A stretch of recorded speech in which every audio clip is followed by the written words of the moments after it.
बोलिए शिव शंकर भगवान की जय। प्रिय भक्तों, श्री शिव महापुराण के रुद्र संहिता तृतीय पार्वती खंड की अगली कथा है। मैना का कोप भवन में प्रवेश, भगवान शिव का हिमवान के पास सप्तऋषियों को भेजना तथा हिमवान द्वारा उनका सत्कार।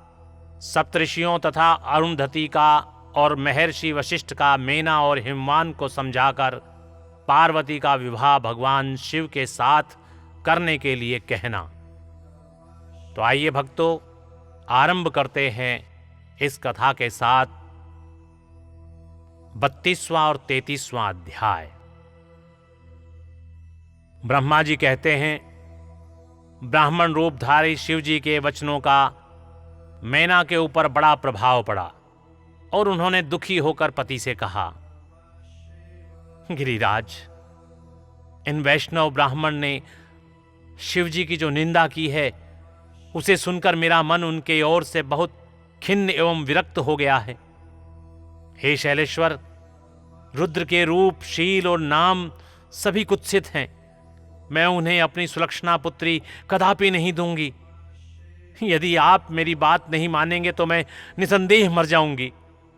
अभी इस घर को छोड़ दूंगी अथवा विष खा लूंगी। पार्वती के गले में फांसी लगाकर गहन वन में चली जाऊंगी अथवा उसे महासागर में डुबो दूंगी, परंतु अपनी बेटी को रुद्र के गले में नहीं मंडूंगी। ऐसा कहकर मैना तुरंत कोप भवन में चली गई और अपने हार को फेंककर रोती हुई धरती पर लौट गई। इधर भगवान शिव को इस बात का पता चला, तब उन्होंने अरुंधति सहित सप्तऋषियों को बुलाया तथा मैना के पास जाकर उन्हें समझाने की आज्ञा दी। शिव जी का आदेश प्राप्त कर भगवान शिव को नमस्कार करके वे दिव्य ऋषि आकाश मार्ग से उस स्थान को चल दिए जहां हिमवान की नगरी थी। उस दिव्य नगरी को देखकर उन सप्तऋषियों को बड़ा विस्मय हुआ। वे हिमाचलपुरी की परस्पर प्रशंसा करते हुए सब ऐश्वर्यों से भरे पूरे हिमवान के घर जा पहुंचे। उन सूर्य तुल्य तेजस्वी सातों ऋषियों को दूर से आकाश के रास्ते आता देख हिमवान को बड़ा विस्मय हुआ। वे बोले, ये 7 सूर्य तुल्य तेजस्वी मुनि मेरे पास आ रहे हैं। मुझे प्रयत्न पूर्वक इस समय इनकी पूजा करनी चाहिए। सबको सुख देने वाले हम गृहस्थ लोग धन्य हैं, जिनके घर पर ऐसे महात्मा पदार्पण करते हैं। ब्रह्मा जी कहते हैं, इसी समय वे मुनि आकाश से उतरकर पृथ्वी पर खड़े हो गए। उन्हें सामने देख हिमवान बड़े आदर के साथ आगे बढ़े और हाथ जोड़ मस्तक झुकाकर उन सप्तऋषियों को प्रणाम करने के पश्चात उन्होंने बड़े सम्मान के साथ उन सब की पूजा की तथा उन्हें आगे करके कहा, मेरा गृहाश्रम आज धन्य हो गया। यों कहकर उन्हें बैठने के लिए भक्ति पूर्वक आसन लगा कर दिया। जब वे आसनों पर बैठ गए तब उनकी आज्ञा लेकर हिमवान भी बैठे और वहां उन ज्योतिर्मय महर्षियों से इस प्रकार बोले। हिमवान ने कहा, आज मैं धन्य हूं, कृतकृत्य हूं। मेरा जीवन सफल हो गया। मैं लोक में बहुत से तीर्थों की भांति दर्शनीय बन गया, क्योंकि आप जैसे विष्णु रूपी महात्मा मेरे घर पधारे हैं। आप लोग पूर्ण काम हैं। हम दीनों के घरों में आकर क्या काम हो सकता है। तथापि मुझ सेवक के योग्य यदि कोई कार्य हो तो कृपा पूर्वक उसे अवश्य कहें। उसे पूर्ण करने से मेरा जीवन सफल हो जाएगा। ऋषि बोले, शैलराज, भगवान शिव को जगत का पिता कहा गया है और शिवा जगन्माता मानी गई हैं। अतः तुम्हें महात्मा शंकर को अपनी कन्या देनी चाहिए। हिमालय, ऐसा करके तुम्हारा जन्म सफल हो जाएगा तथा तुम जगत गुरु के भी गुरु हो जाओगे, इसमें संशय नहीं है। हे मुनीश्वर, सप्तऋषियों का यह वचन सुनकर हिमवान ने दोनों हाथ जोड़ उन्हें प्रणाम करके इस प्रकार कहा। हिमालय बोले, हे महाभाग सप्तऋषियों, आप लोगों ने जो बात कही है उसे शिव की इच्छा से मैंने पहले ही मान रखा था, किंतु प्रभु इन दिनों एक वैष्णव धर्मी ब्राह्मण ने आकर भगवान शिव के प्रति प्रसन्नता पूर्वक बहुत सी उल्टी बातें बताई हैं। तभी से शिवा की माता का ज्ञान भ्रष्ट हो गया है। वे अपनी बेटी का विवाह उस योगी रुद्र के साथ नहीं करना चाहती। हे ब्राह्मण हो, वे बड़ा भारी हट करके मैले कपड़े पहन कोप भवन में चली गई हैं और समझाने पर भी समझ नहीं रही हैं। मैं भी उस वैष्णव ब्राह्मण की बात सुनकर ज्ञान भ्रष्ट हो गया हूं। आपसे सच कहता हूं, भिक्षुक रूपधारी महेश्वर को बेटी देने की मेरी भी अब इच्छा नहीं है। ब्रह्मा जी कहते हैं, हे नारद, मुनियों के बीच में बैठे हुए शैलराज शिव की माया से मोहित हो उपर्युक्त बात कहकर चुप हो गए। तब उन सभी महर्षियों ने शिव की माया की प्रशंसा करके मेनका के पास अरुंधति को भेजा। पति की आज्ञा पाकर ज्ञानदायिनी अरुंधति देवी तुरंत उस घर में गई जहां मेना और पार्वती थीं। जाकर उन्होंने देखा मेना शोक से आकुल होकर पृथ्वी पर पड़ी हैं। तब उन साध्वी देवी ने बड़ी सावधानी के साथ मधुर एवं हितकर बात कही। अरुंधति बोली, साध्वी रानी मेनके, उठो, मैं अरुंधति तुम्हारे घर में आई हूं तथा दयालु सप्तऋषि भी पधारे हैं। अरुंधति का स्वर सुनकर मेनका शीघ्र उठ गई और लक्ष्मी जैसी तेजस्वी उन पतिव्रता देवी के चरणों में मस्तक रखकर बोली। मेना ने कहा, अहो अहो, हम पुण्य जन्मा जीवों को आज यह किस पुण्य का फल प्राप्त हुआ है कि हमारे इस घर में जगत स्रष्टा ब्रह्मा जी के पुत्रवधू और महर्षि वशिष्ठ की पत्नी पधारी हैं। हे देवी, आप किस लिए आई हैं, यह मुझे बताइए। मैं और मेरी पुत्री आपकी दासी के समान हैं, आप हम पर कृपा कीजिए। मेनका के ऐसा कहने पर साध्वी अरुंधति ने उनको बहुत अच्छी तरह समझाया बुझाया और उन्हें साथ ले वे प्रसन्नता पूर्वक उस स्थान पर आई जहां वे सप्तऋषि विद्वान थे। सप्तऋषिगण बातचीत में बड़े निपुण थे। उन सब ने भगवान शिव के युगल चरणारविंदों का स्मरण करके शैलराज को समझाना आरंभ किया। ऋषि बोले, शैलेंद्र, हमारा शुभ कारक वचन सुनो। तुम पार्वती का विवाह शिव के साथ कर दो और संहार करता रुद्र के ससुर हो जाओ। शंभु सर्वेश्वर हैं, वे किसी से याचना नहीं करते। स्वयं ब्रह्मा जी ने तारकासुर के विनाश के लिए एक वीर पुत्र उत्पन्न करने के उद्देश्य को लेकर भगवान शिव से यह प्रार्थना की है कि वे विवाह कर लें। भगवान शंकर तो योगियों के शिरोमणि हैं, वे विवाह के लिए उत्सुक नहीं हैं। केवल ब्रह्मा जी की प्रार्थना से ही वे महादेव तुम्हारी कन्या का पाणी ग्रहण करेंगे। तुम्हारी पुत्री ने जब तपस्या की थी उस समय उसके सामने उन्होंने उससे विवाह की प्रतिज्ञा कर ली थी।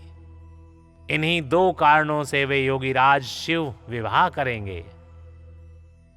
ऋषियों की यह बात सुनकर हिमालय हंस पड़े और कुछ भयभीत हो विनय पूर्वक बोले। हिमालय ने कहा, मैं शिव के पास कोई राजोचित सामग्री नहीं देखता हूं। उनका न कोई घर है, न ऐश्वर्य है और न कोई स्वजन या बंधु बांधवी हैं। मैं अत्यंत निर्लिप्त योगी को अपनी बेटी देना नहीं चाहता। आप लोग वेद विधाता ब्रह्मा जी के पुत्र हैं, अतः अपना निश्चित विचार कीजिए। जो पिता काम से, मोह से, भय से अथवा लोभ से किसी अयोग्य वर्ग के हाथ में अपनी कन्या दे देता है वह मरने के बाद नरक में जाता है। वरायान नुरूपाय पिता कन्याम ददाति चेत कामान्य मोहाद भयाल्लोभात स नष्टो नरकम व्रजेत। अतः मैं स्वेच्छा से भगवान शूलपाणि को अपनी कन्या नहीं दूंगा। इसलिए महर्षियों, जो उचित विधान हो उसे आप लोग कीजिए। मुनीश्वर नारद हिमाचल के इस वचन को सुनकर बातचीत करने में निपुण महर्षि वशिष्ठ ने उनसे यूं कहा। वशिष्ठ बोले, शैलेश्वर, मेरी बात सुनो। मैं सर्वदा तुम्हारे लिए हितकारक, धर्म के अनुकूल, सत्य तथा इहलोक और परलोक में सुखदायक है। शैलराज, लोक तथा वेद में 3 प्रकार के वचन उपलब्ध होते हैं। शास्त्रज्ञ पुरुष अपनी निर्मल ज्ञान दृष्टि से उन सब प्रकार के वचनों को जानता है। एक तो वह वचन है जो तत्काल सुनने में बड़ा सुंदर, प्रिय लगता है, परंतु पीछे वह असत्य एवं अहितकारक सिद्ध होता है। ऐसा वचन बुद्धिमान शत्रु ही कहता है, उससे कभी हित नहीं होता। दूसरा वह है जो आरंभ में अच्छा नहीं लगता, उसे सुनकर अप्रसन्नता ही होती है, परंतु परिणाम में वह सुख देने वाला होता है। इस तरह का वचन कहकर दयालु, धर्मशील बांधवजन ही कर्तव्य का बोध कराता है। तीसरी श्रेणी का वचन वह है जो सुनते ही अमृत के समान मीठा लगता है और सब काल में सुख देने वाला होता है। सत्य ही उसका सार होता है, इसलिए वह हितकारक हुआ करता है।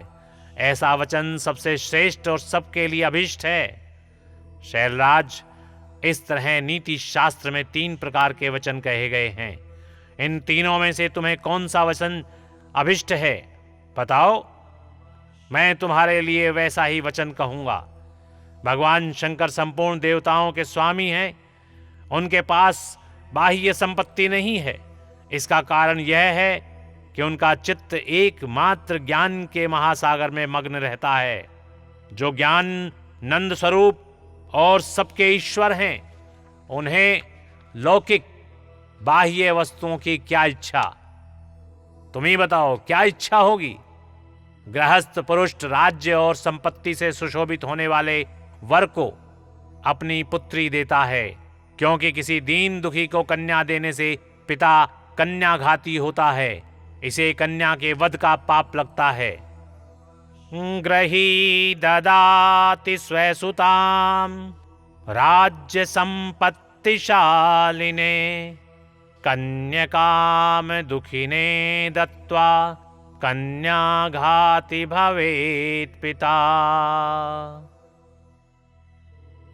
कौन जानता है कि भगवान शंकर दुखी हैं? कुबेर जिनके किंकर हैं, जो अपनी भ्रूभंग की लीला मात्र से संसार की सृष्टि और संहार करने में समर्थ हैं, जिन्हें गुणातीत परमात्मा और प्रकृति से परे परमेश्वर कहा गया है, सृष्टि पालन और संहार करने वाली जिनकी त्रिविध मूर्ति ही ब्रह्मा, विष्णु और हर नाम धारण करती है, उन्हें कौन निर्धन अथवा दुखी कह सकता है? ब्रह्मलोक में निवास करने वाले ब्रह्मा, क्षीर सागर में रहने वाले विष्णु और कैलाशवासी हर, ये सब शिव की ही विभूतियां हैं। शिव से प्रकट हुए प्रकृति भी अपने अंश से 3 प्रकार की मूर्तियों को धारण करती है। जगत में लीला शक्ति से प्रेरित हो वह अपनी कला से बहुत सा रूप धारण करती है। समस्त वाद्यम की अधिष्ठात्री देवी वाणी उनके मुख से प्रकट हुई है और सर्वसम्मत स्वरूपिणी लक्ष्मी वक्षः स्थल से आविर्भूत हुई है, तथा शिवा ने देवताओं के एकत्र हुए तेज से अपने को प्रकट किया था और संपूर्ण दानवों का वध करके देवताओं को स्वर्ग की लक्ष्मी प्रदान की थी। देवी शिवा कल्पांतर में दक्ष पत्नी के उदर से जन्म ले सती नाम से प्रसिद्ध हुई और हर को उन्होंने पति के रूप में प्राप्त किया। दक्ष ने स्वयं ही भगवान शिव को अपनी पुत्री दी थी। सती ने पति की निंदा सुनकर योग बल से अपने शरीर को त्याग दिया था। वे ही कल्याणमयी सती अब तुम्हारे वीर्य और मेनका के गर्भ से प्रकट हुई हैं। हे शैलराज, ये शिवा जन्म जन्म में शिव की ही पत्नी होती हैं। प्रत्येक कल्प में बुद्धि रूपा दुर्गा ज्ञानियों की श्रेष्ठ माता होती हैं। ये सदा सिद्ध सिद्धिदायिनी और सिद्धि रूपिणी हैं। भगवान हर चिंता भस्म के रूप में सती के अस्थि चूर्ण को ही स्वयं प्रेम पूर्वक अपने अंगों में धारण करते हैं। अतः गिरिराज, तुम स्वेच्छा से ही अपनी मंगलमयी कन्या को भगवान हर के हाथ में दे दो। तुम यदि नहीं दोगे तो वह स्वयं प्रियतम के साथ चली जाएंगी। देवेश्वर शिव तुम्हारी पुत्री का अनंत कलेश देखकर ब्राह्मण के रूप में उनकी तपस्या के स्थान पर आए थे और उसके साथ विवाह की प्रतिज्ञा करके इसे आश्वासन देकर एवं वर देकर अपने आवास स्थान को लौट गए थे। हे गिरे, पार्वती की प्रार्थना से ही शंभु ने तुम्हारे पास आकर इसके लिए याचना की और तुम दोनों ने शिव भक्ति में मन लगाकर उनकी उस याचना को स्वीकार कर लिया था। गिरीश्वर, बताओ फिर किस कारण से तुम्हारी बुद्धि विपरीत हो गई? भगवान शिव ने देवताओं की प्रार्थना से प्रभावित होकर हम सब ऋषियों को और अरुंधति देवी को भी तुम्हारे पास भेजा है। हम तुम्हें यही शिक्षा देते हैं कि तुम पार्वती को रुद्र के हाथ में दे दो। हे गिरे, ऐसा करने पर तुम्हें महान आनंद प्राप्त होगा। शैलेंद्र, यदि तुम स्वेच्छा से अपनी बेटी शिवा को शिव के हाथ में नहीं दोगे तो भावी के बल से ही इन दोनों का विवाह हो जाएगा। हे तात, भगवान शंकर ने तपस्या में लगी हुई पार्वती को ऐसा ही वर दिया है। ईश्वर की दी हुई प्रतिज्ञा कभी पलट नहीं सकती। गिरिराज, ईश्वर के वश में रहने वाले समस्त साधु पुरुषों की भी प्रतिज्ञा का संसार में किसी के द्वारा उल्लंघन होना कठिन है। फिर साक्षात ईश्वर की प्रतिज्ञा के लिए तो कहना ही क्या है। बोलिए शिव शंकर भगवान की जय।